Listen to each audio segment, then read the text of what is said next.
Hey everybody! Joy here! Who else? My husband's gone for a couple hours, and he's going to be gone for a couple hours tomorrow too, so we can talk about the secret project. I know a lot of you are wanting to know about the kitty quilt and how Viv liked it. I can't even tell you how Viv liked it. I mean, it would take a dictionary of all new words and expressions and looks and facial expressions, and I know you haven't seen Viv receive it, but I asked her to turn on the camera and let me watch her open it, and she did way more than that for me, and it was wonderful, and I've watched it over and over and over and over and over, but it's just very, very personal between her and me. But she is going to make a video showing you all the kitty quilt. But she's waiting. Do you remember her sister Carol? She and Carol are very, very close, and they talk every day and see each other all the time. But Carol fell and broke her wrist at Candace's wedding reception. And so she's had to have surgery, and her hand is all purple, and she's having a hard time right now. And so Viv is waiting for her to recover, because she wants to do a video showing her sister the quilt, okay? So you will see it, and yes, Viv loved it very much. And just be patient. She will, I'm sure, do a wonderful video and show you all what she did with the quilt and what she thinks about the quilt, okay? So here we are, still on the kitties. Now I know a lot of my subscribers want to see me sew, and I am sewing right now, and I'm going to finish a blouse today. And I will probably do some clips of it. You know, I don't need to teach you how to sew. You all know how to sew. You put your foot on the gas, and the needle goes up and down, up and down, up and down, up and down, until you take your foot off the gas. You know, it's pretty simple, really. If you don't know your sewing machine, I can't teach you your sewing machine. Go to the place where you bought it, or go to a place where they sell them and have them demonstrate on whatever level on the step ladder of machines you are. You know, I've got them from way down here on the low step to all the way up at the top of the step. And I am selling my Elissimo, by the way. I haven't figured out how to sell it yet, but I am selling it. I want $3,000 for it. I paid over $12,000 for it. It has so few hours on it that when the serviceman, there's this serviceman that goes to people's homes, and he came here to work on my machines, and he got all done, and I said, well, you didn't do the 2 embroidery machines. And he said, well, that's because neither one of them even has enough hours on it to require service. So it is like brand. I've never used it as a sewing machine. I've only used it as a embroidery machine, and I've used it a few times for buttonholes. So you can't find one in better condition, I'm sure. Or you might find one in just as good a condition, but it is in great, great condition. So I don't know how to sell it. I want somebody to come to my house and pick it up and take it home. But other than that, I still have all my other machines, and I have all different levels. And when I first started buying sewing machines, my first Bernina was in 1986. And I went and I took the free, isn't that a joke? The free classes that they had for it. And of course they start at step 1, you know, open the lid, take out foot number 1, open up your little packet, you know. And I went to those on my 930 machine, my 1130 machine. I had a 1630 for a while. I didn't like it, traded it in on an embroidery machine. What was it, the 180? I had 2 of those for a while because I had 2 houses. I traded those in on some sergers, I think. I have a Virtuosa, which is a lower line Bernina sewing machine, which is now at the shop in Plano. It won't back up, and it won't remember where I put the needle. You know, you can move the needle to the right or to the left, so it has issues. And I have the ones I never can remember the number of now. They're 540s, 570s or something. So I've got 2 of those. So I have a lot of different machines. But the first thing you need to do if you're learning to sew is learn your sewing machine. Sew on scraps of fabric. Sew a square, sew a circle, sew forward, sew backward. Do thick fabric, do skinny fabric, do knit fabric, do cotton fabric. Do a bunch of fabric stacked up together. Just learn your machine so you're comfortable. It's like when you learn to drive a car.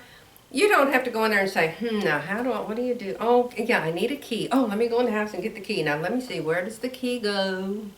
See, you just automatically know it. You don't even think about it. You could be talking on the phone. You could be, dealing with your husband. You could be doing lots of things, and you just know how to start the car and drive it. And it will be that way for your sewing machine, too, once you practice on it and you learn it.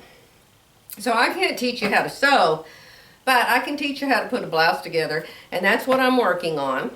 I'm working on the Tunic blouse that has a little V right here, and the pattern does not have a zipper in the back, but I'm putting a zipper in the back, I think. It depends if I left seam allowance or not. I hate putting things on over my head.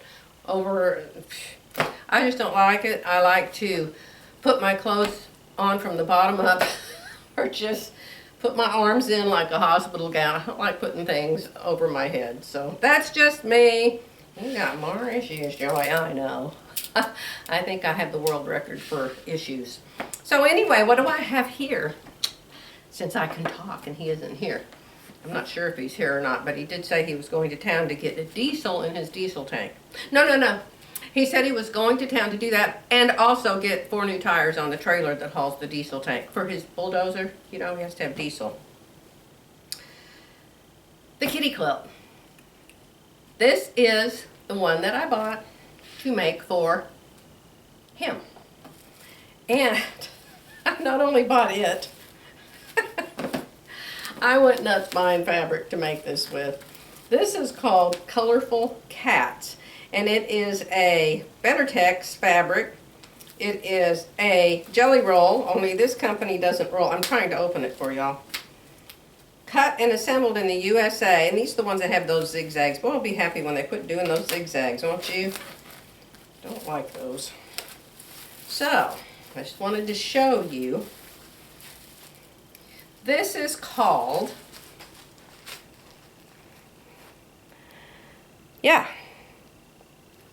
it's got one cat fabric in it, and that's on the top. Everything else is bumblebees. But lots of good colors for books, don't you think? Masculine books. Oh, there's one. Is that the same one? That's the same one. Okay, so I got that. So here's another one I bought. All of these I got from Missouri Star Quilt Company. This one is called Feline Good. So this is Feline Good. And see, it's even got words on it. So that would be a really good book. Let's see what else we got. We've got balls of yarn and more words. And there's more words, and there's paws. What a cute book would that be? So y'all want to look at this one for a book. Oh my gosh, how cute is that? I wish I'd had these when I was doing her Vivi's quilt. Look, this one's really, really good for it. Doesn't it come with fabric, Joy? Yes, it does. But it doesn't come with this. Most of the fabrics in your kit are pretty much plain, except for the 5 big pieces that you do the cats with. Here's another piece I bought. I tell you, I just can't quit. Another one I bought. Oh my gosh! I may have to make this half a dozen more times.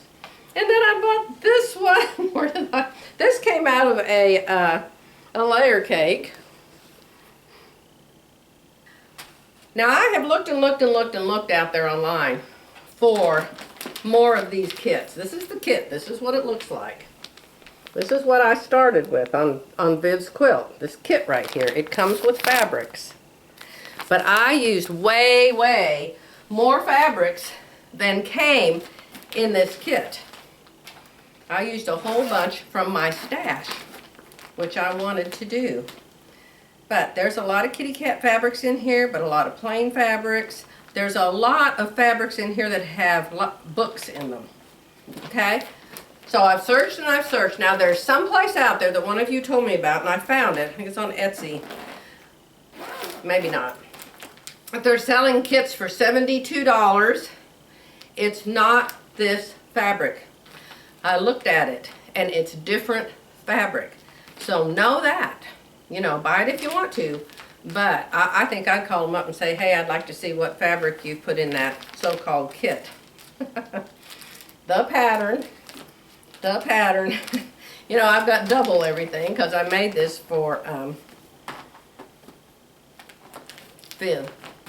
So, what I thought I would do is while he's gone, he's going to be gone for a couple hours today. He's going to be gone for a couple hours tomorrow getting an implant tooth. He had to have some kind of bone or something put up in his jaw, and now he's had to wait months and months for that to heal. And so now it's time to go and get the thing screwed up in his bone or something. And yes, he's had that done before, and no, he has not had any problems with it. So I think what we're going to do is, let me show you this kind of up close.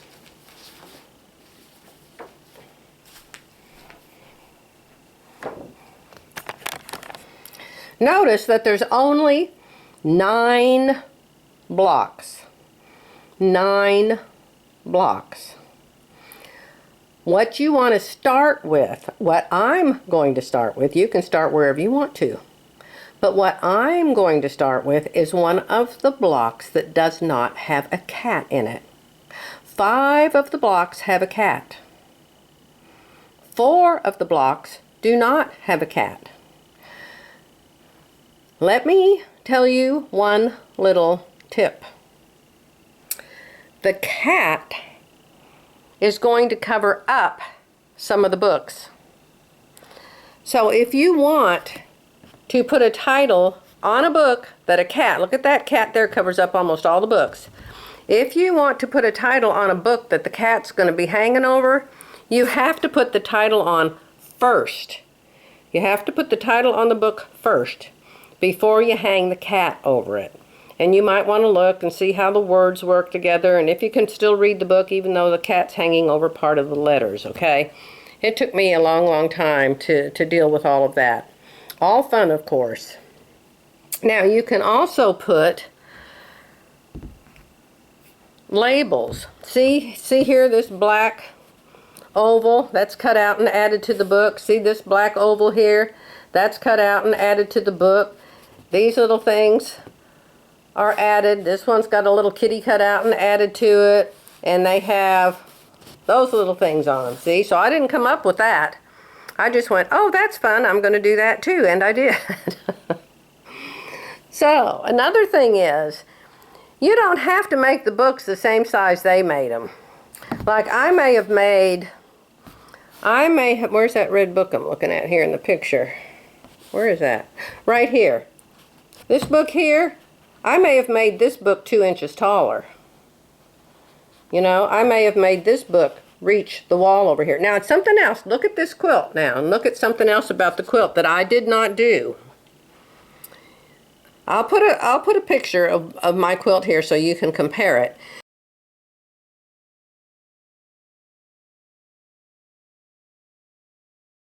But you see here where this green book is? That's not supposed to be a green book. That's supposed to be a gray bookshelf divider, a gray piece of wood that divides these 2 bookshelves. I didn't like that green book there like that, so I put the shelf divider there and made that gray and made it go all the way to the top. There's 2 of those in there. Here's another one. So I did not do this with this green book. I made it gray like this, and I made it go all the way to the top.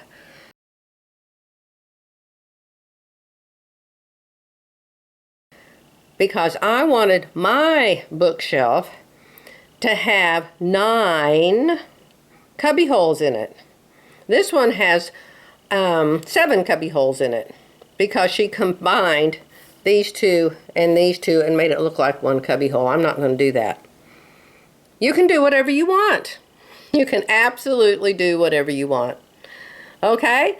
So I say, this is the hardest one right here because of these cockeyed books. This is the hardest one. I had to read and read and read and read and read and play and practice and read to figure out how to get those 2 books in there because the directions aren't that great. You see, this book is tilting to the left, this book is tilting to the right, and this book lands on top of the book, this book lands on top of the shelf. So, I think that those things are part of the really interesting part of this quilt, so I certainly wouldn't leave them out. I think I'll call this block number 1. And we'll start by doing it for those of you who want to follow me. And this won't be a follow me live. Let me get back across the room. I'm not going to say, okay, we're going to start on June 2 and we're going to sew every day until we get this quilt done and you can sew along with me. That's not what this is going to be.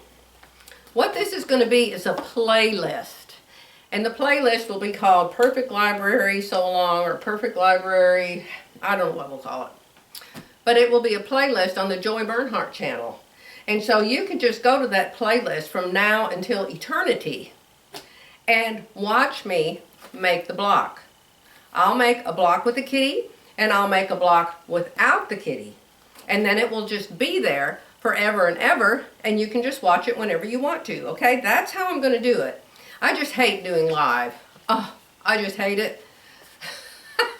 Cut out the coughing, cut out Jerry coming up the stairs, hiding it every time I hear his voice or think he's coming. And so I'll wait until he's gone someplace. He's usually over in his barn all day. And I'll make the one without the cat, and then I'll make one of them with the cat. Okay, how does that sound to you? I think that'll work. I think that'll work for all of us. And insofar as what you make the books out of, this pattern here and the fabrics in it, they did not have any pink material. No pink material was in here. Well, Viv loves pink. She loves pink, she loves blue, she loves green. There's no blue. There's not a single blue book in this bookshelf. Viv loves blue and pink and green. So I made sure there was blue and pink and green and even purple and turquoise because her wall is kind of a turquoisey color, and the binding, the border that I chose looks wonderful with her wall. So excited that I had that piece of fabric, and that was just my fabric. It didn't come in the kit. You're going to say, we don't see that in the kit. It's not in the kit. Their border is white, and it's in the kit. See that? I didn't like it. So I changed it, and I absolutely love how it turned out with what I changed it to. All right, my friends, I just wanted to say hi. I'm back. And as I'm sewing the little tunic in there, I'll be sure and do a little video for you of that as well. Oh, the elephant in the room. I forgot about the elephant in the room. Yes. This is Edita Sitar's last mystery quilt. I think it should have been called the Nightmare Quilt. Hardest thing to piece I have ever pieced. You know, I prefer applique. I don't really like piecing. But this is the hardest quilt I have ever made by far. And so I'm trying to force myself to make one of these triangles a day. So far, I've made one of these triangles in a week. Made this one when I first did it, made this one last week, and made this one yesterday. There's 5 more. There's 5 more of these triangles to put together. And I've got the diamond shapes all over the floor. So yes, I don't know what she's calling this. I don't know if she even gave it a name. I think she gave it a name. She called it Michigan. She always calls everything a state. She call it Michigan or something. Anyway, she's getting ready to start another one tomorrow. And it's supposed to be super simple. I wish she would have said that this one was advanced, because I never would have done it. I don't like hard piecing. I don't like piecing points and making the points come out perfect.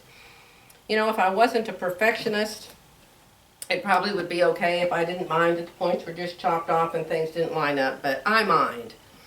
So that's what this is behind me. If you want to see the actual quilt, go to laundrybasketquilts.com and you can see it there. It's the 2022 mystery quilt.